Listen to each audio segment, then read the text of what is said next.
ప్రార్థన. మహాపరిశుద్ధుడైన మా కన్న తండ్రి, మహోన్నతుడ, దయగల దేవ, కృపగల ప్రభువ, మీ పవిత్ర నామానికి స్తుతులు స్తోత్రాలు చెల్లిస్తున్నాను తండ్రి. ప్రభువ, కూడి వచ్చినటువంటి పిల్లలందరినీ ఇప్పటి వరకు పాటల ద్వారా మిమ్మల్ని మహిమపరచడానికి వాడుకున్నారు తండ్రి. వాక్య ధ్యానాల ద్వారా ప్రభ మిమ్మల్ని మహిమపరచడానికి వాడుకున్నారు. ఈ వేదికను మీకు అనుకూలమైనదిగా, మీ నామానికి మహిమకరమైనదిగా, మీ సత్యమును వెదజల్లుటకు ఉపయోగకరమైనదిగా మలిచినందుకు స్తోత్రం తండ్రి. పిల్లలందరినీ దీవించండి, ఆశీర్వదించండి. మీ సత్యవాక్యమును ప్రకటింపబోతూ ఉండగా మీ సహాయము, సమాధానము మీ దాసునిగా నాకు దయచేయండి. జ్ఞానవాక్కులు మీ బిడ్డలందరికీ వినిపింపజేయండి. ఘనత, మహిమ, ప్రభావములు మీకు మాత్రమే చెల్లిస్తూ మీ దాసునిగా మీ ఆత్మ సహాయమును కోరుతూ యేసుక్రీస్తు ప్రభు వారి దివ్యనామంలో ఈ ప్రార్థన మనవులు సమర్పించి మీ వద్ద నుండి జవాబు పొందుకుంటున్నాం మా కన్న తండ్రి, ఆమేన్. ప్రియమైన దైవజనాంగమా, సర్వశక్తుడకు దేవుడు సంఘముగా మనల్ని అందరినీ ప్రేమించి ప్రత్యేకపరిచి ఈరోజు ఇక్కడ ఇలా మనమందరం కూడి ఆయనను మహిమపరిచే, ఆయన ఆరాధించే గొప్ప అవకాశాన్ని మనకు అనుగ్రహించారు. దేవుని యొక్క జ్ఞానం అది ఎంత విలువైనదైనా కూడా ఎక్కడ దొరుకుతుంది అనే ప్రశ్న మనకు లభిస్తే, ఎక్కడ దొరుకుతుంది, బంగారం ఎక్కడ దొరుకుతుంది అనే ప్రశ్న వచ్చింది అనుకోండి. బంగారం ఎక్కడ దొరుకుద్ది మనకి? ఎక్కడ పడితే అక్కడ దొరుకుద్దా? కిరణ కొట్లోకి వెళ్ళి 2 కాసులు బంగారం ఇవ్వనంటే ఇస్తాడా? ఇవ్వడా? ఇస్తాడా? ఇవ్వడా? ఇవ్వడు. బియ్యం కొట్లోకి వెళ్ళి 2 కాసులు బంగారం ఇవ్వనంటే ఇస్తాడా? కిళ్ళి కొట్టు దగ్గరికి వెళ్ళి 1 కాసు బంగారం దొరుకుద్దా అంటే ఇస్తాడా? ఇవ్వడు. అంటే ఎక్కడ పడితే అక్కడ బంగారం దొరకదు. బంగారం ఖచ్చితంగా ఎక్కడ దొరుకుతుంది? బంగారం షాపులో మాత్రమే దొరుకుతుంది. am I right? బంగారం ఎక్కడ దొరుకుతుంది? బంగారం షాపులో మాత్రమే దొరుకుతుంది. మరి దేవుని జ్ఞానం ఎక్కడ దొరుకుతుంది? చెప్పండి, ఎక్కడ దొరుకుతుంది? దేవుని సన్నిధి అంటే ఏంటి? దేవుని సన్నిధి అంటే సంఘము. దేవుని సన్నిధి అంటే ఏంటి? సంఘము. అంటే బంగారం కొట్లో బంగారం దొరుకుతున్నది అనేది ఎంత సత్యమో, సంఘములో దేవుని జ్ఞానం దొరుకుతుంది అనేది కూడా అంతే సత్యం. ఇప్పుడు బంగారం కొట్టుకి వెళ్ళినప్పుడు బంగారం దొరకట్లేదు అనుకోండి, దాన్ని బంగారం కొట్టు అంటావా? అంటావా? అనం కదా, అనం కదా. బంగారం లేదు, పిసరంత కూడా లేదు బంగారం, దాన్ని బంగారం కొట్టు అని అంటావా? అను. అలాగే ఎక్కడ జ్ఞానం కరువైపోతుందో, ఎక్కడ సత్యం కరువైపోతుందో, ఎంత వెతికినా ఎక్కడ సత్యం కనబడదో అది సంఘము కాదు. పేరుకు సంఘం అయి ఉండొచ్చు, కానీ వాస్తవానికి అది దేవుడు అనుమతించే సంఘం కాదు.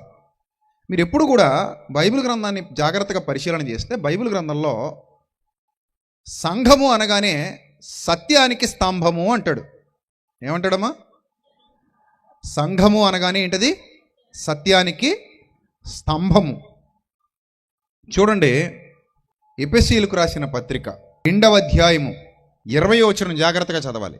క్రీస్తు యేసే ముఖ్యమైన మూల రాయి అయి ఉండగా. ఎవరట? ముఖ్యమైన మూల రాయి అంటే పునాది రాయి. ఏదైనా ఇల్లు కట్టాలంటే ఏం కావాలి? పునాది కావాలి. ఇప్పుడు కనబడుతున్న ఇల్లులన్నిటికీ కింద ఏమున్నాయి? కింద కనబడద్దా పునాది? కనబడదు, ఇల్లు మాత్రమే కనబడద్ది. కానీ ఇల్లు కనబడుతున్నా కనబడని పునాది ఇంటి కింద ఉంది, ఇంటి కింద ఉంది.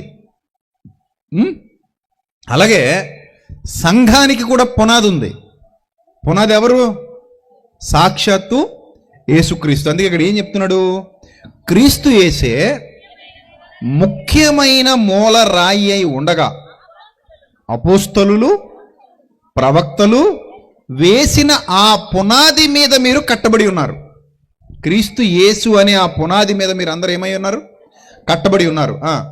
ప్రతి కట్టడము ఆయనలో చక్కగా అమర్చబడి ప్రభువునందు పరిశుద్ధమైన దేవాలయమగుటకు వృద్ధి పొందుచున్నది. ఆయనలో మీరు కూడా ఆత్మ మూలముగా దేవునికి నివాస స్థలమై ఉండుటకు కట్టబడుచున్నారు అన్నాడు. ఇంత గొప్ప విషయాన్ని, సంఘాన్ని గురించి వ్రాశాడు.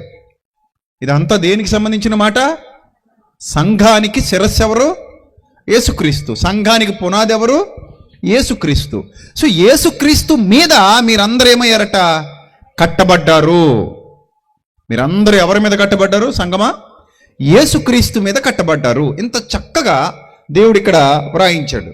ఇప్పుడు మనం జాగ్రత్తగా ఇదే ఇదే ఇదే పత్రికలో చూస్తే ఎఫెసీయులకు రాసిన ఇదే పత్రిక 4వ అధ్యాయము, ఎఫెసీయులకు రాసిన పత్రిక 4వ అధ్యాయము 11వ వచనం. మనమందరము విశ్వాసం విషయంలో దేవుని కుమారుని గూర్చిన జ్ఞానం విషయంలోనూ ఏకత్వం పొంది సంపూర్ణ పురుషుల మగు వరకు అన్నాడండి. బాగా బాగా అర్థం చేసుకోండి. మనం అందరం కూడా ఒక టాస్క్ ఉందంట. మనందరికి కూడా ఒక టాస్క్ ఉంది. మనందరికీ కూడా ఒక పని ఉందట. ఏంట పని? ముందు మనందరం విశ్వాసం విషయంలో దేవుని కుమారుడి గురించిన జ్ఞానం విషయంలో ఏకత్వం పొందాలట. ఇంతకీ విశ్వాసం విషయంలో సంఘానికి ఏకత్వం ఉందా? ఉందా? ఉందా? ఇప్పుడు మీ విశ్వాసం మీది, మా విశ్వాసం మాది. ఎప్పుడైనా అన్నారు అలాగా? మీరు అన్నారు ఎప్పుడైనా? అన్నారా లేదా? నవ్వకండి, పర్లేదు. అంటే చెప్పండి, తప్పేం లేదు. అన్నారా? ఎవరితో అన్నారు ఎప్పుడైనా? నీ విశ్వాసం నీది, నా విశ్వాసం నాదని నేను చాలాసార్లు చాలామందితో అన్నానండి అన్న వాళ్ళు చేయి చూపించండి. అదిగో అక్కడెక్కడ ఉన్నారు. ఉన్నారు, అదిగో. ఇప్పుడు మీ విశ్వాసం మీది, మా విశ్వాసం మాది అంటే ఎలా ఉంటుంది చెప్పనా? మీ పక్కింటి ఆవిడని పిలిచి మీ జెండా మీది, మా జెండా మాది. కుదురుద్ది అలాగా? ఏమ్మా, మీరందరూ భారతీయులేనా? పాకిస్తాన్ వాళ్ళు ఎవరైనా ఉన్నారు ఇక్కడ? లేరు. ఆఫ్ఘనిస్తాన్ వాళ్ళు ఉన్నారు ఎవరైనా? లేరు. అమెరికా వాళ్ళు ఉన్నారు ఎవరైనా? లేరు. జపాన్ వాళ్ళు ఉన్నారా పోనీ? లేరు. రష్యా వాళ్ళు, చైనా వాళ్ళు ఎవరు లేరు కదా. అందరూ ఎవరు ఎక్కడ ఉన్నవాళ్ళు? భారతీయులే. ఇప్పుడు అందరూ భారతీయులైనప్పుడు మీ జెండా మీది, మా జెండా మాది అని అనొచ్చా? అనొచ్చా? అనకూడదు. ఎందుకు అనకూడదు? మనందరికీ ఒకటే జెండా, జాతీయ జెండా. అందరూ ఆ జెండాకి ఏం చేయాలి? సెల్యూట్ చేయాలి. రైట్? రైట్. ఇప్పుడు మీ జెండా మీది, మా జెండా మాదని ఎవరితో అనొచ్చు మనం? తెలివైన వాళ్ళు మీరు. ఎవరితో అనొచ్చు? వేరే దేశాల వాళ్ళతో అనొచ్చు. పాకిస్తాన్ ఒక్కటే కనబడద్దు నీకు. ప్రపంచంలో దేశాలు లేవేటి? వేరే దేశాలు ఏ దేశం ఓడితైనా సరే ఏమనొచ్చు మనం? ఏమనొచ్చు? మీ జెండా మీది, మా జెండా మాది అనొచ్చు. అలాగే మీ విశ్వాసం మీది, మా విశ్వాసం మాదని ఎవరితో అనొచ్చు? క్రైస్తవులు కాని బాగా అర్థం చేసుకోండి నా మాట. క్రైస్తవులు కాని ఇతర విశ్వాసాలకు చెందిన వాళ్ళతో ఏమనొచ్చు అంటే మీ విశ్వాసం మీది, మా విశ్వాసం మాది అనొచ్చు. కానీ క్రైస్తవుడితో నీ విశ్వాసం నీది, నా విశ్వాసం నాదని అనొచ్చా? ఇది చెప్పండి నాకు. భారతీయుడితో నీ జెండా నీది, నా జెండా నాదని అనొచ్చా? అనకూడదు అనేది ఎంత రైటో. క్రైస్తవుడు మరో క్రైస్తవుడితో నీ విశ్వాసం నీది, నా విశ్వాసం నాదని అనకూడదు. ఎందుకు అనకూడదంటే ఇదే ఎఫెసు పత్రికలో ఒక విచిత్రమైన మాట వ్రాయబడింది. చదువుదాం ఒకసారి. ఇదే అధ్యాయం 4వ అధ్యాయం, ఇదే 4వ అధ్యాయం 5వ వచనం చదవండి అందరూ. ఇదే 4వ అధ్యాయం 5వ వచనం అందరూ చదవాలి. ప్రభు ఒక్కడే. ఎంతమంది ప్రభువులు? ఒక్కడేనా? యేసు ప్రభు ఒక్కడేనా? యేసు ప్రభు ఒక్కడేనా? ఒక్కడే. ప్రభు ఒక్కడే. నెక్స్ట్ అది. విశ్వాసాలు ఎన్నట? ఎన్నమ్మా? గట్టి చెప్పాలి. ఒకటే. అంటే అందరిది ఒకటేనా? నీది వేరు, నాది వేరా? చెప్పాలి. అందరిది ఒకటే విశ్వాసము. అందరిది ఒకటే విశ్వాసము. అంతే తప్ప నీ విశ్వాసం నీది, నా విశ్వాసం నాదని మనం ఎవరి దగ్గర ఎప్పుడు కూడా అనకూడదు. అందరిది ఒకటే విశ్వాసం. 2 రెళ్ళు 4, నాకు 2 రెళ్ళు 4, నీకంతేనా? నీకు 6? చెప్పమ్మా. అలాగే క్రైస్తవ్యంలో కూడా నీ విశ్వాసమైనా, నా విశ్వాసమైనా, ఇంకొకరి విశ్వాసమైనా, క్రైస్తవుడైతే గనుక, ఎవడైనా క్రీస్తుని విశ్వసిస్తే గనుక అందరి విశ్వాసం ఒక్కటే. అందరి విశ్వాసం ఒక్కటే. 100 విశ్వాసాలు ఉండవు ఉండవు. అందరి విశ్వాసం ఒక్కటే కావాలి. కానీ సాతానుడికి అది నచ్చిందా? నచ్చలేదు. అందుకని ఏం చేశారంటే విశ్వాసాల విషయంలో కూడా దారి తప్పించాలనుకున్నాడు. దిగ్విజయంగా ఈరోజు క్రైస్తవ సమాజాన్ని దారి తప్పించేశాడు. అందుకే చూడండి, అందరిది ఒకలాంటి విశ్వాసంలా అన్నా కూడా అన్నట్టుగా ఉండరు. ఈరోజు చాలామంది అలా తగలడ్డారు మనవాళ్ళు. చాలామంది అలాగే ఉన్నారు.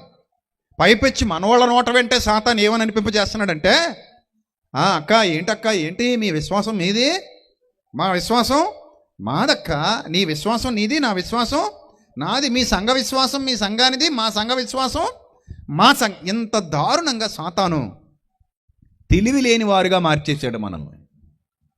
గమనించండి ప్రియమైన దేవుని సంఘమా, ఎలా మార్చేశాడు మనల్ని?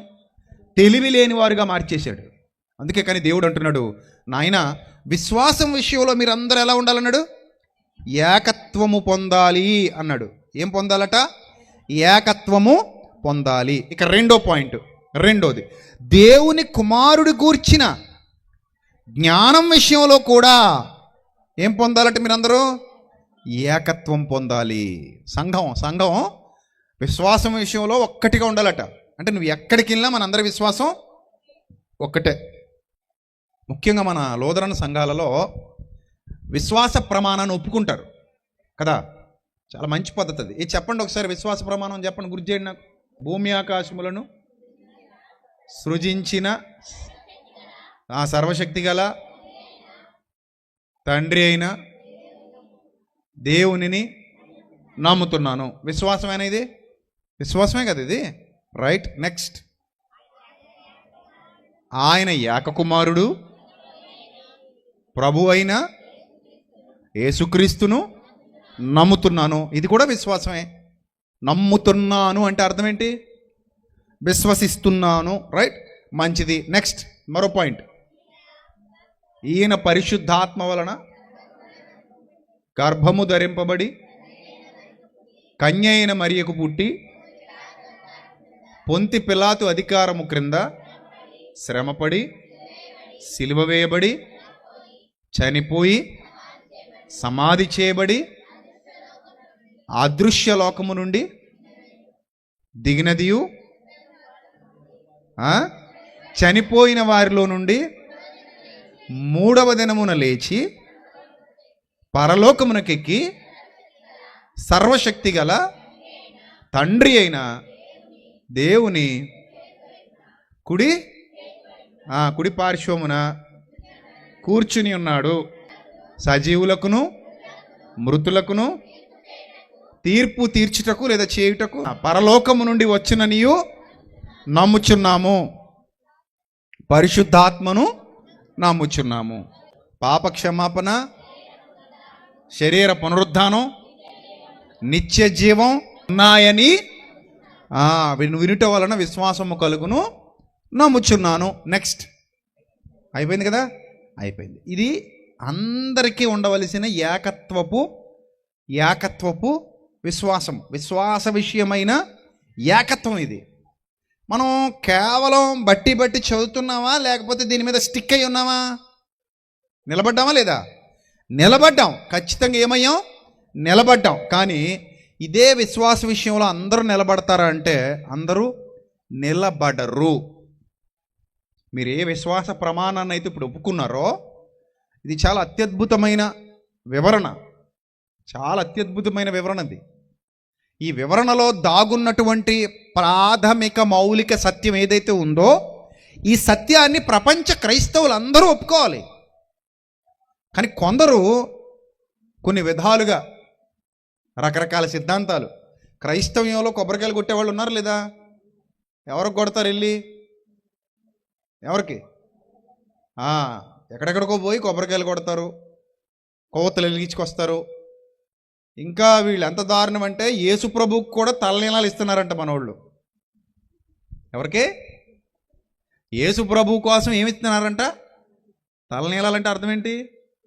ఇంకేంటి? గుండు మనోళ్ళే అంటే అర్థం ఏంటి? ఇప్పుడు వాళ్ళని కానీ మీరు టచ్ చేసి ఏమయ్యా యేసుప్రభుకి గుండు కొట్టించుకున్నావేంటయ్యా, యేసుప్రభు ఏమన్నా నీ గుండె అడిగాడా, మన విశ్వాస ప్రమాణం అది, మన విశ్వాస ప్రమాణంలో అది ఉందా అని ఒకవేళ మీరు అడిగారనుకో, వెంటనే ఏమని చెప్తాడు అనుకుంటున్నారు? చెప్పండి, ఏమంటాడు? నీ విశ్వాసం నీది, అది కథ. ఇంతకు అతనెవరు? క్రైస్తవుడు అని చెప్పుకుంటున్నాడే. మనం ఎవరు? క్రైస్తవులు అని చెప్పుకుంటున్నాళ్ళే. కానీ టక్కన అనేస్తాడు మాట, నీ విశ్వాసం నీది, నా విశ్వాసం నాది. ఇప్పుడు దేవుని కుమారుని గురించిన జ్ఞానం విషయంలో ఏకత్వం పొందారంటే అది కూడా లేదు. కొంతమంది అంటారు తండ్రే వచ్చి బలయ్యాడు అంటారు. కానీ బైబిల్ ఏం చెప్పింది? కుమారుడు వచ్చి బలయ్యాడని ఉంది బైబిల్లో. తండ్రి వచ్చి బలయ్యాడని బైబిల్లో లేదు. తండ్రి తన కుమారుణ్ణి పంపిస్తే కుమారుడు వచ్చి బలిగావించాడు అనేది బైబిల్ చెబుతున్న ప్రాథమిక సూత్రం. మేము మన విశ్వాస ప్రమాణంలో కూడా అదేగా ఒప్పుకుంటున్నాం. అంతేనా ఒప్పుకుంటున్నాం? తండ్రి వచ్చి బలయ్యాడు అంటున్నావా? ఏమంటున్నారు విశ్వాస ప్రమాణంలో చెప్పండి? తండ్రి అయిన దేవుని ఏక కుమారుడు, ప్రియ కుమారుడు, అంతేనా? తండ్రి అయిన దేవుని ఏక కుమారుడు ఈ లోకానికి వచ్చి ఏమయ్యాడు? శిలువయాగం చేశాడు, బలియాగం చేశాడు. ఇది మన విశ్వాస ప్రమాణం. అంతే తప్ప తండ్రే వచ్చి బలయ్యాడని చెప్పలేదు బైబిల్. తండ్రి తన కుమారుడిని పంపిస్తే కుమారుడు వచ్చి బలయ్యాడు. శరీరధారిగా వచ్చింది ఎవరు? కుమారుడు వచ్చి బలయ్యాడని బైబిల్ చెప్తోంది. అంతే తప్ప తండ్రే వచ్చి బలయ్యాడని బైబిల్ చెప్పాల. తండ్రి తన కుమారుణ్ణి పంపించాడని బైబిల్ చెప్తోంది. దాన్ని అలాగే నమ్మాలి మనం. మన విశ్వాస ప్రమాణం ఒప్పుకునేటప్పుడు బైబిల్లో ఏది రాయబడిందో అదే నమ్మాలి, అదే చెప్పాలి. కానీ కొంతమంది ఏమంటారంటే లేదండి బలైంది తండ్రి కాదండి, కుమారుడు కాదండి, తండ్రి అని అంటాడు ఒకడు. లేదండి బలైంది తండ్రి కాదు, కుమారుడు కాదండి, పరిశుద్ధాత్ముడు అని అంటాడు ఇంకొకడు. అప్పుడు విశ్వాసం విషయంలో ఏకత్వం ఉన్నట్ట, వేరువేరైపోయినట్టు. దేవుని కుమారుని గురించిన జ్ఞానం విషయంలో ఏకంగా ఉన్నట్ట, వేరువేరైపోయినట్టు. అప్పుడు చెప్పండి ఏమైనట్టు? వేరువేరైపోయినట్టు. కాబట్టి సంఘం ఎప్పుడు కూడా దేవుని కుమారుని గురించిన జ్ఞానం విషయంలోనూ విశ్వాసం విషయంలోనూ ఎలా ఉండాలంటమ్మా? ఎలా ఉండాలి? ఏకత్వం కలిగి ఉండాలి, ఏకమై ఉండాలి. కానీ విచిత్రం ఏంటంటే మనం అదంతా గాలికి వదిలేసి ఎవరికి నచ్చినట్టు వాళ్ళు, ఎవరికి నచ్చిన దారిలో వాళ్ళు, ఎవరికి ఎలా నచ్చితే అలా బైబిల్ చదివేసుకుని, ఎవరికి ఎలా నచ్చితే అలా బైబిల్ అర్థం చేసేసుకుని, ఎవరికి అలా నచ్చితే అలా బతికేయడం అనేది ఈరోజు కడవరి దినాల్లో దుష్టుడు చేసినటువంటి మాయాజాలం. కాబట్టి స్కూల్లో చదువుకుంటున్నటువంటి పాఠాలు చదువుకుంటున్నటువంటి పిల్లలందరూ ఒకే విధంగా చదువు నేర్చుకుని ఒకే ఎగ్జామ్, ఒకే పరీక్షా పత్రాన్ని ఎలాగైతే రాస్తారో మనం కూడా సంఘంలో చేర్చబడినటువంటి మనందరం కూడా విశ్వాస విషయంలోనూ దేవుని కుమారుని గురించిన జ్ఞానం విషయంలోనూ ఎలా ఉండాలమ్మా? ఏకత్వం పొంది నెక్స్ట్ ఏ పురుషులటమ్మా? సంపూర్ణ పురుషులు.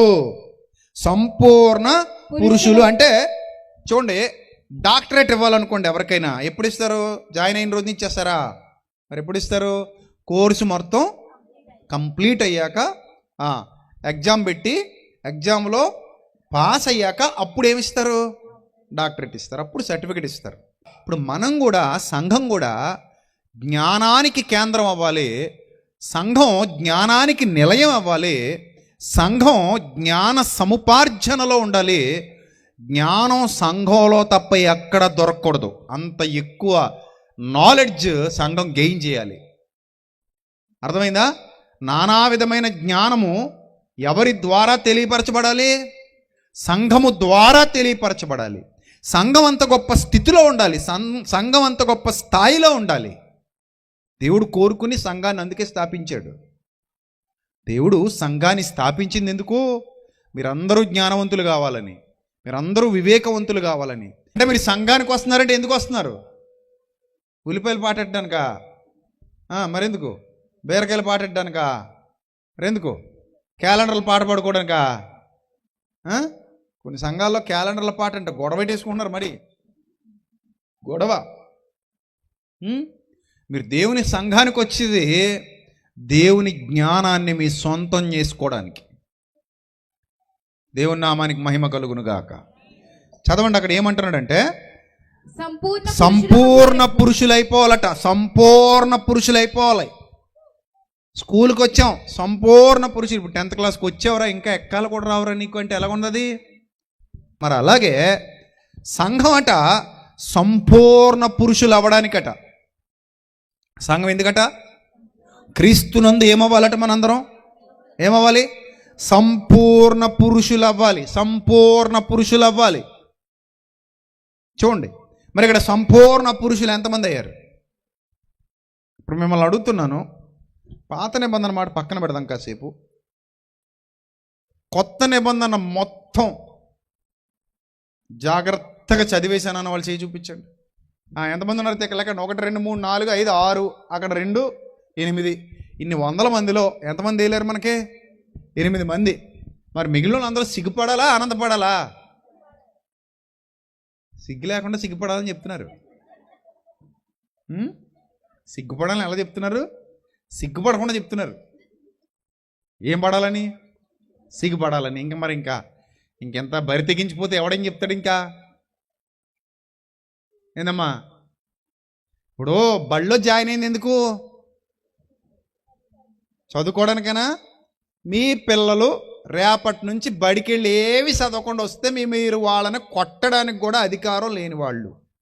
పిల్లలారా మీకు చెప్తున్నాను, మార్కులు ఏమైనా తక్కువ వచ్చినాయి అనుకో, మీ అమ్మా నాన్న దగ్గరికి వెళ్ళి ధైర్యంగా ఇచ్చేయండి పేపరు, ప్రోగ్రెస్ కార్డు ధైర్యంగా ఇచ్చేయండి. ఇచ్చేసి ఏరా ఏటి గుడ్డి సున్నా వచ్చిందని అడిగారు అనుకో, ఒకటే చెప్పండి, మొన్న సభలో ఆయన మిమ్మల్ని నిలబెట్టినప్పుడు మీకు రాలేదేటి గుడ్డి సున్నా? మొన్న సభలో మిమ్మల్ని అందరిని నిలబెట్టి అడిగాడు, మీకు వచ్చిందా లేదా గుడ్డి సున్నా? వచ్చిందా? మరి ఇప్పుడు నీకే నీ స్కూల్లో గుడ్డి సున్నా వచ్చినప్పుడు నాకు నా స్కూల్లో గుడ్డి సున్నా వస్తే పెద్ద విషయమా మమ్మీ? పెద్ద విషయమా డాడీ? అయినా నాకు ఇంకా లోక సంబంధమైన పాఠశాలలో గుడి సున్నా వచ్చింది, నాకు పెద్ద నష్టం లేదు. నీకెక్కడొచ్చింది గుడి సున్నా? దేవుని పాఠశాలలో వచ్చింది గుడి సున్నా. ఎవరికి ఎక్కువ నష్టం? నాకా నీకా? లోక సంబంధమైన పాఠశాలలో గుడి సున్నా వస్తే ఎక్కువ నష్టమా? దేవుని పాఠశాలలో గుడి సున్నా వస్తే ఎక్కువ నష్టమా? ఎస్, లోక సంబంధమైన పాఠశాలలో గుడి సున్నా వస్తే మహా అయితే ఫెయిల్. దేవుని పాఠశాలలో కానీ గుడి సున్నా వచ్చింది అనుకో, పరలోకం ఫెయిల్. అర్థమైందా? ఏది ఎక్కువ నష్టం? ఈ లోకంలో ఫెయిల్ అయితే ఎక్కువ నష్టమా? పరలోకమే ఫెయిల్ అయిపోతే ఎక్కువ నష్టమా? కదా మరి. అయినా నాకు తెలియక అడుగుతానమ్మా, విశ్వాసులు అయ్యి ముసలాళ్ళు కూడా ఉన్నారమ్మ ఇక్కడ. నాకు తెలిసి విశ్వాసులు అయిన తర్వాత 20-30 ఏళ్ళు గడిచిపోయి ఉంటే ఇప్పటికి 20-30 ఏళ్ళలో 27 పుస్తకాలు చదవలేకపోయారా? 27 పుస్తకాలు చదవడానికి ఎంత టైం పడుతుందో తెలుసా మీకు? తాపీగా చదివితే రోజుకి 2 గంటలు లేదా గంట తాపీగా ప్రశాంతంగా చదివితే 3 నెలలు ఎక్కువ. కొత్త నిబంధన పూర్తి చేయడానికి 3 నెలలు ఎక్కువ, బాగా ఎక్కువ 3 నెలలు. అలాంటిది సంవత్సరాలు గడిచిపోయాయి, సంవత్సరాలు దొర్లిపోయాయి, ఇప్పటిదాకా ఇంకా కొత్త నిబంధనే మన బతుకులు ఏమవలేదు, పూర్తి చేయలేదు. కానీ అందరి దగ్గర బైబిళ్ళు ఉన్నాయి. మరి ఏం చేద్దాం అని కొనుక్కున్నారో నాకు అర్థం కావట్లేదు. బైబిల్ లేని వాళ్ళు చేయొద్దండి. నా దగ్గర బైబిల్ లేదన్న వాళ్ళు చేయొద్దండి. ఎవరిని ఉన్నారా? ఎవరు లేరు. అందరి దగ్గర ఏమున్నాయి? బైబిల్ ఉన్నాయి. కూర్చోండి అమ్మా, మీ 8 మంది కూర్చోండి. ఇంకా ఇప్పుడు అందరి దగ్గర బైబిళ్ళు ఉన్నాయి, కానీ ఎవరు కూడా 27 పుస్తకాలు చదవలేకపోయారు. అంటే దీన్ని బట్టి మీరు అందరూ ఏమవ్వాలి? బాధపడాలి, దేవునికి లెక్క చెప్పాలి. బైబిల్ ఇచ్చినవాడు ఎందుకు చదవలేదని కూడా అడుగుతాడు. అడుగుతాడు. ఇక్కడ ఏం చెప్పాడు బైబిల్ గ్రంథంలో? సంపూర్ణ పురుషులు అవ్వాలి అన్నాడా లేదా? ఏమా అన్నాడా లేదా? అన్నాడు. సంపూర్ణ పురుషులగు వరకు అనగా క్రీస్తునకు కలిగిన సంపూర్ణతకు సమానమైన సంపూర్ణత కలవారగు వరకు ఆయన ఎలాగు నియమించెను. చూసారా? ఆయన ఏం చేశారట? నియమించెను. ఈ నియమం ఎవరు చేశారు? మనుషులు చేశారా? దేవుడు చేశాడా? దేవుడు చేశాడు.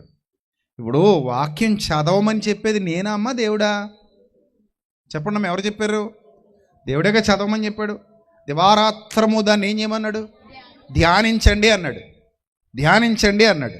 కానీ మనం దివారాత్రం మాట పక్కన పెట్టు, రాత్రి పగలు మాట పక్కన పెట్టు, కనీసం పగటిపూట ఒక అర్ధగంట, పగటిపూట ఒక గంట, లేదా రోజుకు కనీసం ఒక పావు గంట టైం పెట్టుకొని ఏదేమైనా సరే ఖచ్చితంగా క్రొత్త నిబంధన పూర్తి చేయాలి అని మనసు పెట్టి, మళ్ళీ ఏదో చదువుకుని వెళ్ళిపోవడం కాదు, అలాగే ఎవరైనా చదివేస్తారు, దానివల్ల ఉపయోగం లేదు. కొంచెం మనసు పెట్టి వచనాన్ని అర్థం చేసుకుంటూ మనసంతా అక్కడే కేంద్రీకరించి జాగ్రత్తగా చదువుకుంటూ వెళదామన్న ఆలోచన కూడా చాలామందికి లేదు. మరిది లెక్క అడిగేదా లెక్క అడగందా? ఖచ్చితంగా దేవుడు అడుగుతాడా అడగడా? అడుగుతాడు. సిద్ధపడండి. మరి ఇప్పుడు నాకు కాబట్టి పెద్ద విషయం ఏం కాదు, నేను ఇప్పుడు ఉంటాను, కాసేపు తర్వాత నేను వెళ్ళిపోతాను, మీ దారి మీది, నా దారి నాది. కానీ దేవుడి దగ్గర తప్పించుకునే అవకాశం ఉండదు. ప్రియమైన దేవుని సంగమా, గుర్తుపెట్టుకోండి. ఖచ్చితంగా దేవునికి ఏం చెప్పాలి? లెక్క చెప్పాలి. మరి అప్పుడు తప్పించుకోగలరా? తప్పించుకోలేరు. ఇప్పుడు మిమ్మల్ని అడుగుతున్నాను, ఎందుకు చదవలేదంటారు మీరు ఇన్ని సంవత్సరాల్లో? బాప్తిస్మం పొంది 10 ఏళ్ళు అయిపోతుంది అన్న వాళ్ళు చేయొద్దండి. 10 ఏళ్ళు అంటే ఇక్కడ ఎవరో బాప్తిస్మం పొందిన వాళ్ళు కూడా లేరా? ఉన్నారా? పోనీ కొంచెం తగ్గిద్దాం. 5 ఏళ్ళు బాప్తిస్మం పొంది 5 ఏళ్ళు అయిపోతుందండి అన్న వాళ్ళు చేయొద్దండి. 5 ఏళ్ళు ఏమ్మా, 5 ఏళ్ళు అయిన వాళ్ళు ఉన్నారు లేదా? ఉన్నారు. కానీ ఎందుకు చేయట్లేదు? మళ్ళీ క్వశ్చన్ అదే రిపీట్ అవుద్దని. ఎందుకులే చెయ్యెత్తిన దగ్గర నుంచి మళ్ళీ ఇదే అడుగుతాడు. ఏమడుగుతాడు? ఏమ్మా 5 ఏళ్ళ నుంచి ఏం చేస్తున్నావు? గొర్రెలు కాస్తున్నావా? 5 ఏళ్ల నుంచి బాప్తిస్మం పొందిన వాళ్ళు ఒక వాగ్దానం చేస్తారు. ఏమనో తెలుసా?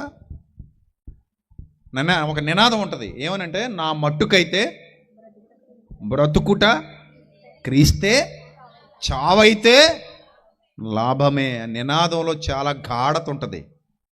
నా మట్టుకైతే బ్రతుకుట క్రీస్తే, చావైతే లాభమే.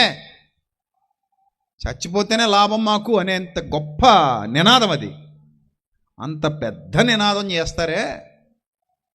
మరి అంత పెద్ద నినాదం చేస్తున్న మీరు, బాప్తిస్మం పొందిన మీరు 27 పుస్తకాలు ఉన్నటువంటి బైబిల్ని ఎందుకు చదవడానికి ఇష్టపడట్లేదు? ఎందుకు ధ్యానించట్లేదు? ఎందుకు కోర్సు పూర్తి చేయట్లేదు? కోర్సు పూర్తి చేయకపోతే ఏమవరట? సంపూర్ణ పురుషులు కారు అని ఉంది బైబిల్లో. మరి నేను చెప్పానా? బైబిల్లో ఉందా? చెప్పాలమ్మా. నేనేమో రాసుకొచ్చానా? మీ బైబిల్లో అలాగే ఉందా? అలాగే ఉంది. సంపూర్ణ పురుషుల మగు వరకు అనగా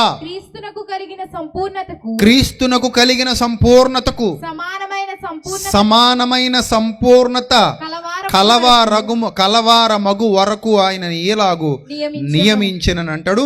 పరిశుద్ధులు సంపూర్ణులగునట్లు, అంటే సంఘం. పరిశుద్ధులు అంటే ఎవరు? సంఘం. సంపూర్ణులగునట్లు క్రీస్తు శరీరము క్షేమాభివృద్ధి చెందుటకు. క్రీస్తు శరీరం అనగా సంఘం ఏం అభివృద్ధి చెందాలట? క్షేమాభివృద్ధి చెందుటకు. నెక్స్ట్, పరిచర్య ధర్మము జరుగుటకు ఆయన కొందరిని అపోస్తలుగా, కొందరిని ప్రవక్తలుగా, కొందరిని సువార్తికులుగా, కొందరిని కాపరులుగా, కొందరిని ఉపదేశకులుగా నియమించెను అని చెప్పి, ఇక మీదట మనం ఏం చేయాలంటే, అందువలన మనం ఇక మీదట సంఘానికి చెప్తున్నాడు. సంఘానికి ఏం చెప్తున్నాడంటే, అమ్మ సంఘమా, మనం ఇక మీదట పసిపిల్లలమై ఉండి మాయోపాయముల చేత, వంచన చేత, తప్పు మార్గానికి లాక్కునే కుయుక్తితో గాలి కొట్టుకొని పోవునట్లు, కల్పింపబడిన ప్రతి ఉపదేశానికి ఇటు అటు కొట్టుకొని పోవచ్చు, అలల చేత ఎగరగొట్టబడిన వారమైనట్లు ఉండక. ఎంతసేపు చెప్పింది ఇలా ఉండమని కాదు. ఏంటట? ఇలా ఉండకూడదు. ఉండకుండా మరి ఎలా ఉండాలట? ప్రేమ కలిగి. బాగా అర్థం చేసుకోండి. మీరు ఎలా ఉండాలో చెప్తున్నాడు. మీరంటే సంఘం. మీరంటే ఎవరు? సంఘం. మీరు ఎలా ఉండాలో చెప్తున్నాడు. ఫస్ట్ మీరందరూ ఎలా ఉండాలంటే ప్రేమ కలిగి అన్నాడు. పాయింట్ నెంబర్ 1 ఎలా ఉండాలట? ప్రేమ కలిగి. నెక్స్ట్, సత్యము చెప్పు. అసలు సత్యం చెప్పాలి అంటే ముందు మనం సత్యం నేర్చుకోవాలి వద్దా? చెప్పాలమ్మా. సత్యం అంటే ఏంటి? మీ వాక్యమే సత్యం. యోహాను సువార్త 17:17 ప్రకారం నీ వాక్యమే సత్యం. ఇప్పుడు దేవుడు మీరు ఎలా ఉండాలి స్కూల్లో, ఆయన స్కూల్లో పిల్లలు ఎలా ఉండాలని కోరుకుంటున్నాడు. ఆయన స్కూల్ అంటే సంఘం. ఆయన సంఘంలో ఆయన స్కూల్లో పిల్లలు ఎలా ఉండాలని కోరుకుంటున్నాడు. మీరు విశ్వాస ప్రమాణాన్ని ఒప్పుకున్నారు, మంచిదే. ఆ విశ్వాసంలో మీరు స్థిరంగా నిలబడాలి అంటే ఖచ్చితంగా మీకు దేవుని వాక్యం అనే సహాయం చాలా అవసరం. అది బేసిక్ నాలెడ్జ్. మీరు ఒప్పుకున్న విశ్వాస ప్రమాణం ఏదైతే ఉందో అది ప్రాథమిక జ్ఞానం. ఈ ప్రాథమిక జ్ఞానం పరిపూర్ణ జ్ఞానం వైపు అడుగులు వేయాలి. పరిపూర్ణ జ్ఞానం వైపు అడుగులు వేయాలి అంటే మీకు దేవుని వాక్యం సహాయం కావాలి. అందుకే ఇక్కడ ఏమన్నాడు, ఇలా ఉండక ప్రేమ కలగాలి. ఫస్ట్ సంఘానికి ఏముండాలట, ప్రేమ ఉండాలట. ప్రేమ ఎందుకు ఉండాలంటే ఇక్కడ దేంతో పోల్చానంటే సంఘాన్ని 16 వచనం ఒకసారి చదవండి, మళ్ళీ ఇక్కడికి వద్దాం. ఆయన శిరస్సై ఉన్నాడు. ప్రేమ కలిగి సత్యం చెప్పచ్చు, క్రీస్తు వలె ఉండుటకు మనం అన్ని విషయాల్లో ఎదుగుదాం. ఇప్పుడు ప్రేమ గురించి మాట్లాడుకుందాం, తర్వాత సత్యం చెప్పడం గురించి మాట్లాడుకుందాం. ఇప్పుడు ప్రేమ గురించి సంఘం మాట్లాడుకుంటే సంఘానికి శిరస్సు ఎవరట, క్రీస్తు. అమ్మ నీ హెడ్ ఎవరు, నీకు శిరస్సు ఎవరు, క్రీస్తు. నీకు శిరస్సు ఎవరు, క్రీస్తే. ఇక్కడున్న వేదిక మీద ఉన్న సేవకులారా మీకు శిరస్సు ఎవరు, క్రీస్తే. నాకు శిరస్సు ఎవరు, క్రీస్తే. మీ అందరికి శిరస్సు ఎవరు చెప్పాలి. మీ అందరికి శిరస్సు ఎవరు, క్రీస్తు. అంటే హెడ్ ఎవరు మనకి, క్రీస్తు. ఇప్పుడు ఆయన శిరస్సు అయి ఉన్నాడు. ఆయన నుండి ఇక్కడ జాగ్రత్తగా చూడండి, ఇది హెడ్ కదా, ఇక్కడ నుంచి కిందకే, ఇక్కడ నుంచి క్రిందకే సర్వ శరీరము చక్కగా అమర్చబడి. ఎలా అమర్చబడిందమ్మా, చక్కగా అమర్చబడి తనలోనున్న ప్రతి అవయవము. ఇప్పుడు చూడండి తనలోనున్న అనగా ఈ శరీరంలో శిరస్సు క్రింద అమర్చబడిన ఈ శరీరం అంటారు దీన్ని అంతటిని. ఈ శరీరంలో ఉన్న ప్రతి అవయవము అన్నాడు. ప్రతి అవయవము అంటే చూడండి, ఇక్కడ ఇంతమంది ఉన్నారు కదా, మీరందరూ దేవుని సంఘం అనే శరీరంలో ఎవరు, మీరందరూ అవయవాలు. దేవుని సంఘం అనే శరీరంలో మీరందరూ ఎవరు, అవయవాలు. ప్రతి అవయవము తన పరిమాణము చొప్పున. ఇక్కడ ఏమన్నాడంటే తన పరిమాణము చొప్పున. పరిమాణం అంటే ఇప్పుడు చూడండి, అవయవాలు ఉన్నాయి కదా, ఈ అవయవాల్లో ఏదైనా ఒక అవయవం గురించి చెప్పండి, బాగా ఇంపార్టెంట్ అవయవం కింద నుంచి దీని కింద అవయవాలు ఏమిటి చెప్పండి.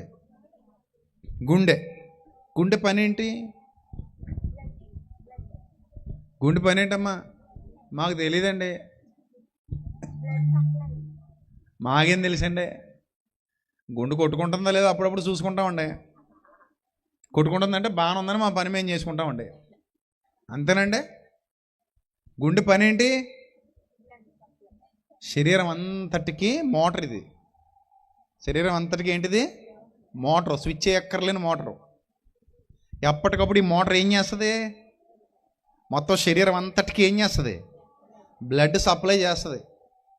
అర్థమైందా?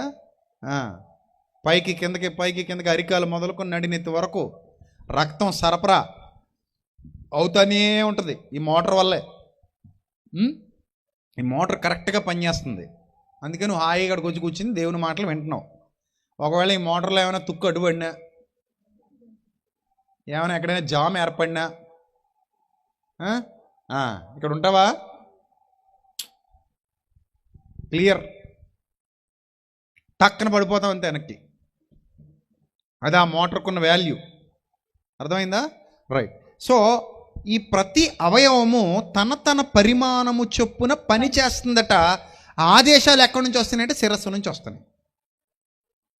అంటే హెడ్ ఎవరు సంఘానికి, యేసుక్రీస్తు. మీరందరెవరు, అవయవాలు. మీలో ప్రతి ఒక్కరికి ఏముంది, పని ఉంది. తన పరిమాణము చొప్పున పని ఉంది. అందరికొంద పని, కొందరికేనా?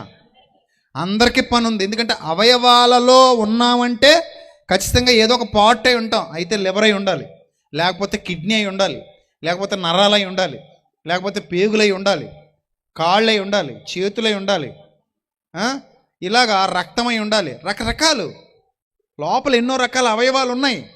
ఈ అవయవాలన్నీ ఊపిరితిత్తులు. ఈ అవయవాలన్నీ కూడా వాటి పని సక్రమంగా ఏం చేస్తున్నాయి, చేసుకుంటూ పోతున్నాయి. మన బాడీలో ప్రతిదీ ఒక యంత్రం లాంటిది, ఒక machinery. Every part is a machinery. So is a machine. Every part is a machine అనుకుంటే ప్రతి మెషిన్ కూడా చక్కగా పనిచేస్తుంది. ఈ హెడ్ ఆఫ్ ద డిపార్ట్మెంట్ నుంచి వచ్చే ఆదేశాలు తీసుకొని చక్కగా శరీరంలో అవయవాలన్నీ పనిచేస్తున్నాయి. హెడ్కు లోబడింది అనమాట అవయవాలన్నీ కూడా. అందుకని ఇక్కడ ఎంత చక్కగా రాశాడంటే, ఇలా పనిచేయాలంటే ముందు ఏముండాలి? ప్రేమ. ఒకదాని పట్ల మరొకదానికి ఏముంది? ప్రేమ ఉంది. కానీ ఈరోజు సంఘాలలో ఆ ప్రేమ కరువైపోయింది. మిమ్మల్ని ఒక క్వశ్చన్ అడుగుతాను. దేవుని చేత దీవించబడే వాళ్ళు చేయొద్దండి. దేవుని చేత ఆశీర్వదింపబడాలనుకున్న వాళ్ళు చేయొద్దండి. దేవుని చేత దీవించబడాలనుకున్న వాళ్ళు చేయొద్దండి. ఈ ప్రశ్న విన్నాక అప్పుడే కంగారు పడకండి. ఈ ప్రశ్న విన్నాక నేను దేవుని చేత దీవించబడే గుంపులో ఉన్నానంటే టక్కన చేయొద్దు. నేను దేవుని చేత ఆశీర్వదింపబడే గుంపులో నేను నా కుటుంబం ఉన్నామంటే టక్కన చేయొద్దు. ఈ ప్రశ్న విన్నాక. రైట్. ప్రశ్న అడిగానా? ఇంకా ఆలస్యం చేయకుండా అడిగానా? రెడీ? అడుగుతున్నాను. నేను మా సంఘంలో ఎవరిని ద్వేషించట్లేదు అన్నవాళ్ళు టక్కన చేయొద్దండి. దేవుడు మిమ్మల్ని బహుగా దీవించి ఆశీర్వదించునుగాక. చెయ్యెత్తితే ఆమెను అనుకో. చెయ్యెత్తితే ఆమెను అను.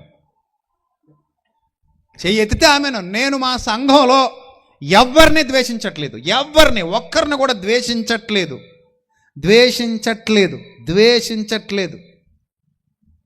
ఈ ప్రశ్న నీకు అర్థమైందని నాకు అర్థమైంది. నీకు అర్థమైతే వెంటనే దేవుడు నన్ను నా కుటుంబాన్ని దీవించునుగాక చెయ్యొద్దు. లేట్లేదు, ఇంక నీదే ఆలస్యం. దేవుని దీవెన పొందటానికి నీదే ఆలస్యం. దేవుని ఆశీర్వాదం నీ కోసం ఎదురు చూస్తుంది, నీదే ఆలస్యం. చెప్పు, చెయ్యొద్దు. అదిగో ఒక అమ్మాయి లేచి నిలబడుతుంది. గ్రేట్, లేచి పైకిలే, పర్లేదులే, లే. ఆ అమ్మాయి చెయ్యెత్తింది ధైర్యంగా. ఏమంటుందంటే, నేను ఎవరిని మా సంఘంలో ఒక్కరిని కూడా, నాకు ఎవరి మీద ద్వేషం లేదని ఆ అమ్మాయి దేవుని ఎదుట ఒప్పుకొని లేచి నిలబడింది. నేను ఒక దైవ సేవకుడిగా చెప్తున్నానమ్మ, దేవుడు నిన్ను బహుగా దీవించి ఆశీర్వదించునుగాక. ఆమెన్. రైట్. ఇంకెవరిని ఉన్నారు ఇక్కడ అలాగా? నువ్వు నిలబడు తల్లి, నువ్వు అప్పుడే కూర్చోక, నేను చెప్పా కూర్చుంది కానీ నిలబడు. ఇంకెవరిని ఉన్నారు ఇక్కడ అలాగా? నాకు ఎవరి మీద ద్వేషం లేదు ఇక్కడ. ఎవరి మీద ద్వేషం లేదు ఇక్కడ. ఒక్కరి మీద కూడా నాకు ద్వేషం లేదన్నవాళ్ళు ఎవరు లేరా? అమ్మాయి ఉంది కదా, ధైర్యంగా లేచింది.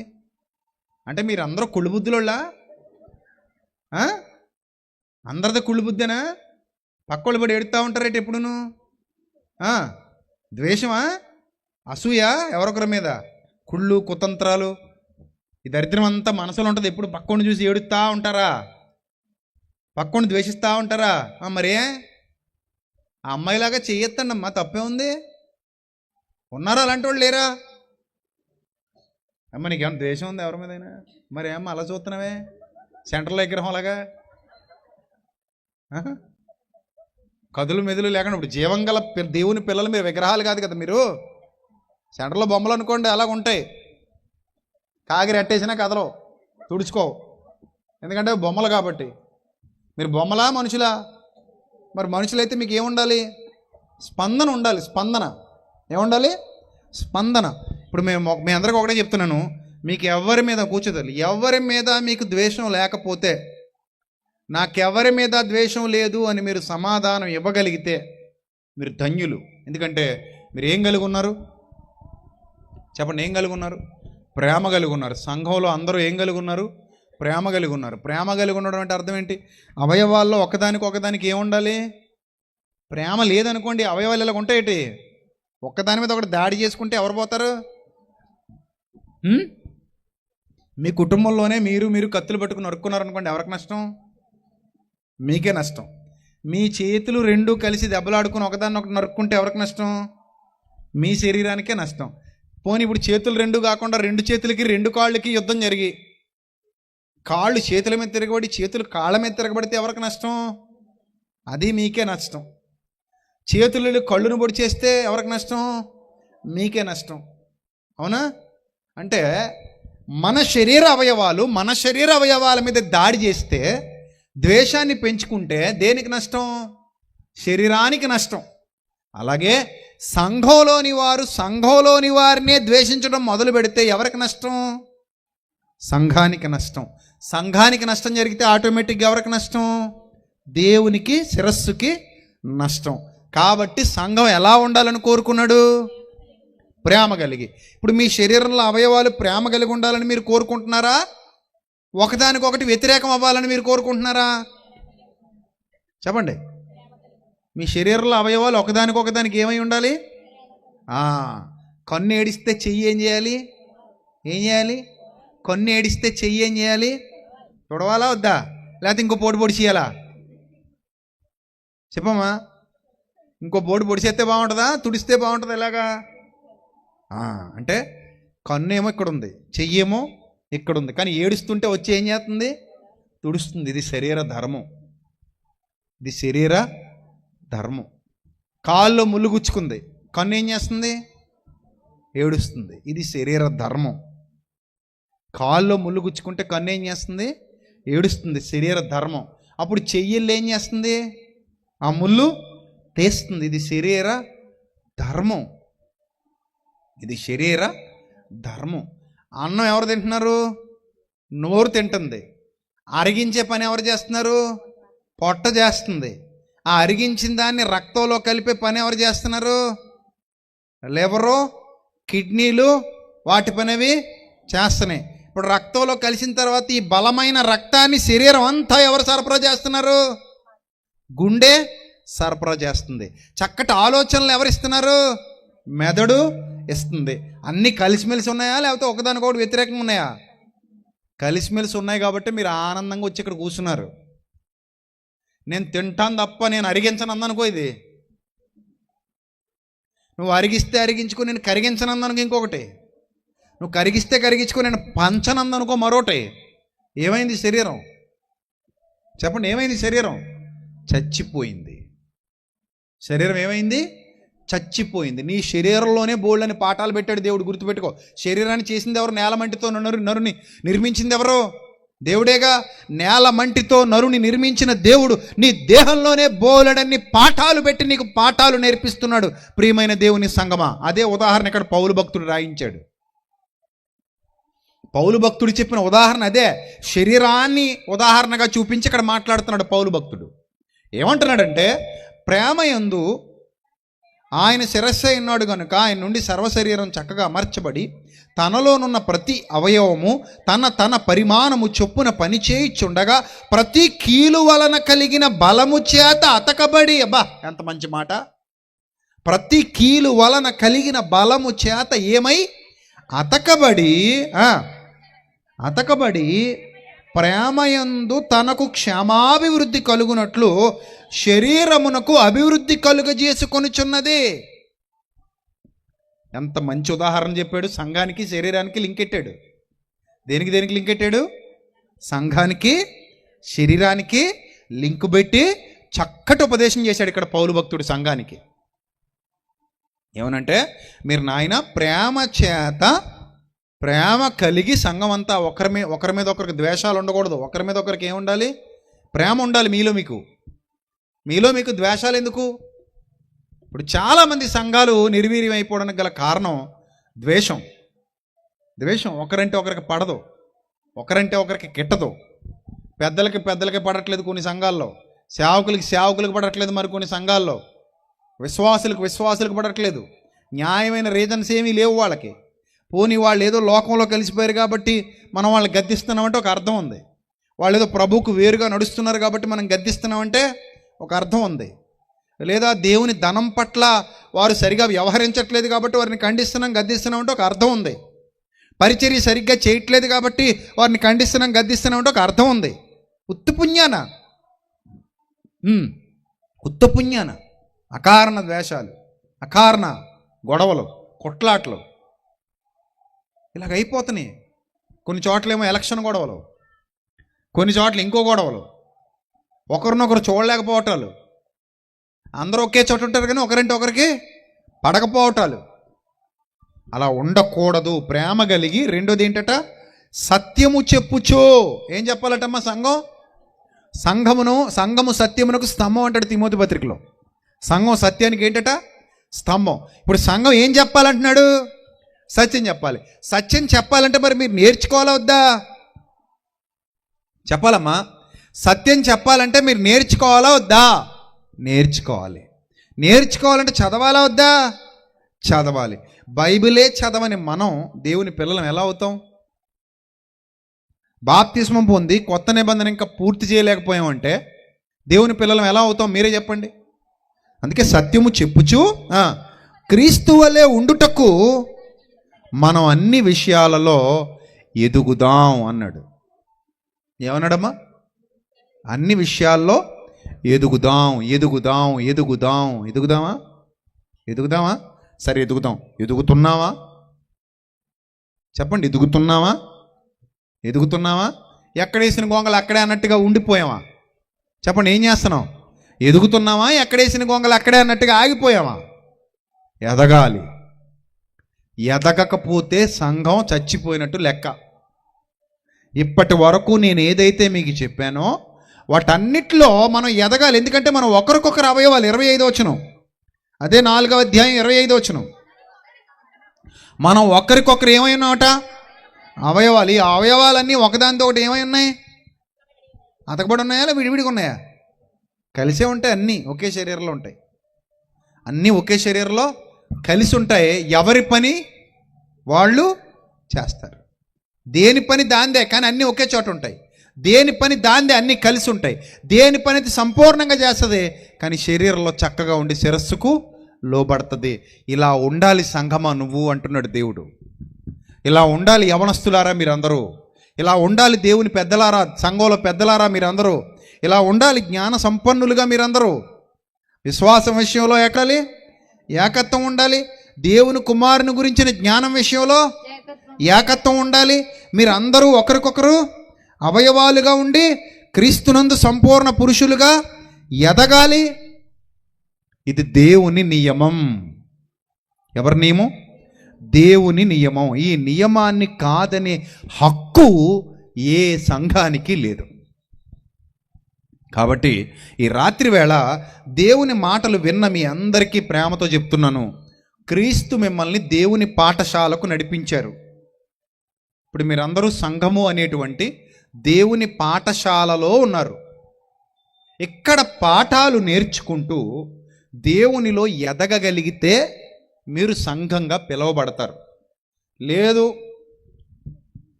ఏదో మాట వరుసకు వచ్చాం, బైబిల్ తెచ్చాం, ఇందులో ఏముందో కూడా మాకు తెలియదు, ఎప్పుడు చదవలేదు, వెళ్ళిపోతున్నాం అంటే ఎలాంటి ప్రయోజనం ఉండదు. మీకు ఒకటే చెప్తున్నాను, గుర్తుపెట్టుకోండి. ఉద్యోగం ఎవరికి వస్తుందంటే చదువు పూర్తిగా చదువుకున్న వాళ్ళకి ఆ చదువు కూడా బాగా వంట పట్టించుకుని ఎగ్జామ్లో పాస్ అయిన వాళ్ళకి ఏమొస్తుంది? ఉద్యోగం వస్తుంది. సగం చదివి మానేసిన వాళ్ళకి ఉద్యోగం వస్తుందా? రాదు. లేదా చదువుకొని ఎగ్జామ్లో పాస్ అవ్వకపోయిన వాళ్ళకి ఉద్యోగం వస్తుందా? రాదు. అంటే పూర్తిగా చదువుకొని ఎగ్జామ్లో ఎవరు పాస్ అవుతారో వాళ్ళకి మాత్రమే ఏమొస్తుందమ్మా? ఉద్యోగం వస్తుంది. మిగిలిన వాళ్ళకి ఏమి రాదమ్మా? ఉద్యోగం రాదు. ఇప్పుడు మీలో ఎంతమందికి దేవుని సన్నిధికి వెళ్ళాలని ఉంది? నిత్య జీవానికి వెళ్ళాలని ఎంతమందికి ఉందమ్మా? ఎవరికి లేదా? లేకుండానే సభకు వచ్చారా? అందరికీ ఉందిగా. మరి అందరికీ ఉందంటే ఏం చేయాలి ఇప్పుడు మనం? ఆయన చెప్పినట్టుగా చేయాలి. ఖచ్చితంగా ఈ జ్ఞానంలో ఎదగాలి. దేవుని జ్ఞానాన్ని ఈ రోజు నుంచైనా చదవడం నేర్చుకోండి, ఆలోచించడం నేర్చుకోండి, ప్రేమ కలిగి ఉండండి, సత్యంలో ఎదగండి, సత్యంలో వర్ధిల్లండి, సత్య సంబంధమైన ఆలోచన విధానం కలిగి ఉండండి. అప్పుడు మీకు వచ్చే ఆశీర్వాదాన్ని ఎవరూ ఆపలేరు. అప్పుడు మీకు వచ్చే దీవెనను ఎవరూ ఆపలేరు. మీరు, మీ కుటుంబం వర్ధిల్లుతారు, దీవెన ఆశీర్వాదాలతో నింపబడతారు. దేవుడు మిమ్మల్ని విడువడు, ఎడబాయడు. ఆయన కృప, ఆయన క్షేమము, ఆయన కనికరము ఎల్లప్పుడూ మీ కుటుంబాల మీద ఉంటుంది, ఎల్లప్పుడూ మిమ్మల్ని కాపాడుతూ ఉంటుంది. కాబట్టి ప్రియమైన దేవుని సంఘమా, గుర్తుపెట్టుకోండి, విశ్వాస విషయంలో ఏకత్వం కలిగి ఉండండి. సంపూర్ణ పురుషులు అవ్వాలి అంటే దైవ చిత్తాన్ని నేర్చుకోండి, ప్రతిరోజు ధ్యానించండి, చదవండి, వినండి. ఇప్పుడు మీకు ఎంత చక్కటి అవకాశం అంటే నేను ఎక్కడ మాట్లాడుతున్నా యూట్యూబ్లో వినేయచ్చుగా మీరు. మీ దగ్గరికే వచ్చి చెప్పాలా నేను ఎక్కడికే? ప్రతిరోజు నేను మీ దగ్గరికి రావాలా? అక్కర్లేదు. నేను ఎక్కడ మాట్లాడుతున్నా మీకు ఆల్రెడీ అది ఎందులో వచ్చేస్తుంది, యూట్యూబ్లో వచ్చేస్తుంది. అంటే మీరు చక్కగా యూట్యూబ్ ఓపెన్ చేసుకుని మన ఛానల్లోకి వెళ్ళి, విజయప్రసాద్ ఫౌండేషన్ ఛానల్లోకి వెళ్ళి అందులో పెట్టబడిన ప్రతి సందర్భాన్ని, ప్రతి సందేశాన్ని చక్కగా వింటున్నా కూడా నేను మీ మధ్యకు వచ్చినట్టే కదా. అంటే ఒక సేవకుడిగా దేవుడు నన్ను నిలవబెట్టుకుని నా ద్వారా తన యొక్క సత్యవాక్యాన్ని వివరింపజేస్తున్నప్పుడు, లేదా నాలాంటి సేవకుల ద్వారా సత్యవాక్యాన్ని వివరింపజేస్తున్నప్పుడు మీరు చక్కగా ఇంటి దగ్గరే ఉండి నేర్చుకునే మంచి అవకాశం ఈ తరంలో ఈ టెక్నాలజీ ద్వారా మీకు, నాకు, అందరికీ ఏమైంది? అనుగ్రహింపబడింది. పూర్వపు దినాల్లో ఈ టెక్నాలజీ ఉందా? పౌలు గారు ఎక్కడో మాట్లాడుతుంటారు, ఎక్కడుండి వినగలిగే పరిస్థితి ఉందా? అప్పట్లో లేదు. కానీ ఇప్పుడు ఆ అవకాశం ఇచ్చాడు దేవుడు. ఎక్కడున్నా సరే ఇక్కడ కూర్చుని నేను ప్రకటించే దేవుని వాక్యం నువ్వు యూట్యూబ్లో వినొచ్చు. జస్ట్ ఇలా యూట్యూబ్ ఓపెన్ చేసి మన ఛానల్లోకి వెళ్తే లైవ్ వస్తూ ఉంటుంది, చూడొచ్చు. లేదా ప్రసంగాలు అప్లోడ్ చేస్తారు, చూడొచ్చు. జస్ట్ ఆ ఛానల్ సబ్స్క్రైబ్ చేసుకుంటే చాలు, ప్రతిరోజు పెట్టే ప్రతిదీ మీకు వచ్చేస్తూనే ఉంటుందిగా. ఇంత గొప్ప టెక్నాలజీ ఉన్న దినాల్లో కూడా దేవుని జ్ఞానం నేర్చుకోలేకపోతున్నామంటే మరి తప్పెవరిది? మందే కదా, మందే. ఇంత అవకాశం ఉన్నా కూడా దాన్ని ఏం చేసుకోలేకపోతున్నాం? సద్వినియోగం చేసుకోపోతున్నాం. అందుకన్నాడు, దినములు చెడ్డవి నాయన, సమయమును పోనీయకు నాయన. దాన్ని ఏం చేసుకో? సద్వినియోగం అంటే ఏంటి? జ్ఞానవంతులు అవడం, ఏకత్వం పొందడం, పరిపూర్ణులుగా ఎదగడం. బాగా చదువుకో. టైం అయిపోయాక ఎగ్జామ్ దగ్గరికి వచ్చాక పుస్తకం తీస్తే ఏం రాయగలవు? ఎగ్జామ్ రేపు, ఈరోజు తీసే పుస్తకం ఏం రాయగలవు అప్పటికప్పుడు? మరి సంవత్సరం అంతా చదువుకున్నాడు ఎలాగెళ్తాడు ఎగ్జామ్కి? ధైర్యంగా వెళ్తాడు. ఆ రోజు పుస్తకాలు తీసిన వాళ్ళు ఎలా వెళ్తారు? భయంగా వెళ్తారు. వాళ్ళు ఫెయిల్ అయిపోతారు. వీళ్ళు మాత్రం ఖచ్చితంగా ఏమవుతారు? పాస్ అవుతారు. ఆ పాస్ అయ్యే అవకాశం ఉంటుంది. కాబట్టి ప్రియమైన దేవుని ప్రజలారా, దేవుని సంగమా, గుర్తుపెట్టుకోండి, ఇంత గొప్పగా దేవుడు ఈ రాత్రి మీతో మాట్లాడుతున్నాడు. ఆయనకి ఇది కావాలని మీతో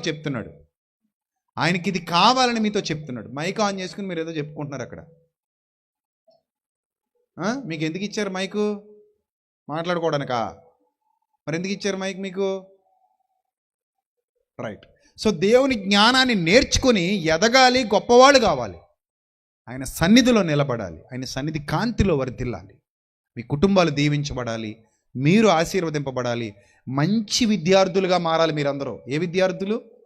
మంచి విద్యార్థులు, దేవుని పాఠాలు నేర్చుకునే దేవుని పాఠశాలలో విద్యార్థులు. అప్పుడు మీరు గొప్ప స్థితికి ఎదుగుతారు, గొప్ప దీవెన ఆశీర్వాదాలతో నింపబడతారు. అట్టి ధన్యత దేవుడు మీకు, మీ కుటుంబాలకు సమృద్ధిగా అనుగ్రహించునుగాక. తలలు వంచండి, ప్రార్థన చేసుకుందాం.